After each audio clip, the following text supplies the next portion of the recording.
I didn't know that I was leading off until I got to the ballpark at the game. Didn't know, talking to Tony La Russa and everybody was trying to look at the lineup to see who's lining up. And I thought that I was going to bat big because with the power that we had in the lineup from lead off all the way down the line, I thought I was going to be batting 6 or 7.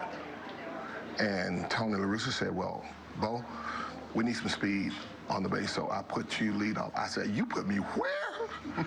I've never led off before in my life.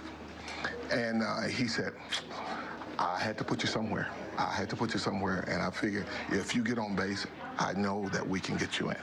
Because he said, look at the lineup we had behind you. We had Wade Boggs. We had Mark McGwire. We had all these guys behind me, and so forth and so on. Jackson, Boggs, Puckett, Baines, Franco, Ripken, yes. Sierra, McGwire, Steinbach. Yes, yes. You never made it pure power. You didn't really stay on base very long. No, I didn't. And I'd have to give credit to, and I wasn't even swinging one of my bats because I didn't have one heavy enough. With the knuckleballer, you got to swing a heavy bat to slow you down. And I was swinging, if I'm not mistaken, I was swinging one of Jose Canseco's 35 telephone poles. And I just golf swung. Well, it's one thing to see the knuckleball, but you have to know where it's going to end up. And knowing him, the bottom's gonna drop out by the time I get to the plate. So I guessed right at that time.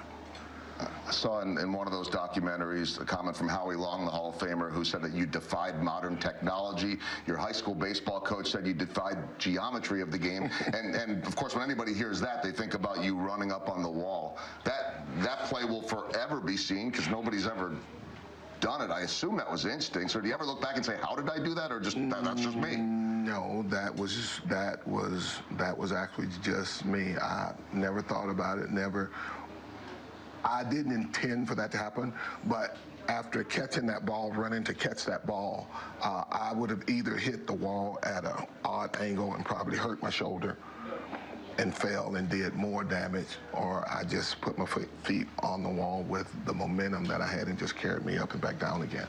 And everybody made a big deal out of it, but it was nothing. Was outside of getting tossed in that game, that was your best moment to go see your daughter being born. Was that your best play, or was it the throw to get Harold Reynolds? I would probably say either it's a tie between throwing Harold Reynolds out at home and throwing Mike Gallego out at third base in Yankee Stadium from the warning track in right field. So actually that got a few death threats right after that one. Wow. And breaking the bat over the head, something that I wouldn't advise any kid, adult, or anyone for that matter. That just happened too? That just happened because I allowed somebody to get me out. That you know how batters say, I got the D to his arm, and I know that I'm going to get 2 hits off of him tonight, at least 2 hits off of him. And I don't know if I failed to get the run over or get him in, but I was pissed at myself because I didn't do my job. That's all. 2 final things. For any of us that grew up in your generation watching, we remember the great football player, we remember the great baseball player, and the kids can look all those videos up on YouTube nowadays, but there was the Bo nose. I mean, you had what Michael Jordan had, what maybe Tiger Woods later on had.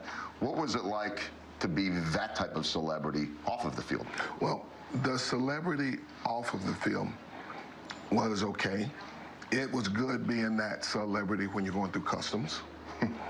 It was good being that celebrity when you're trying to get access to fish somebody's private lake that they don't let fish, and things like that. But I usually just keep to myself. Not saying that from an anti-social standpoint. Privacy. But it's just privacy, and I figure when I'm at work, I belong to the public, and once I punch the clock to go home, it's time to be dad and family man. So very fair, absolutely. That's the way life works. Last thing, I mentioned the kids and YouTube. How many of the kids know you because they've seen you on YouTube, because they weren't around for it. And what's the advice? What's the advice you give kids, or what would you give? What kind of advice would you give a young Bo Jackson, knowing what you do now? Be all that you can be. Be all that you can be. Don't sell yourself short. Don't allow someone to dictate what your future is going to be.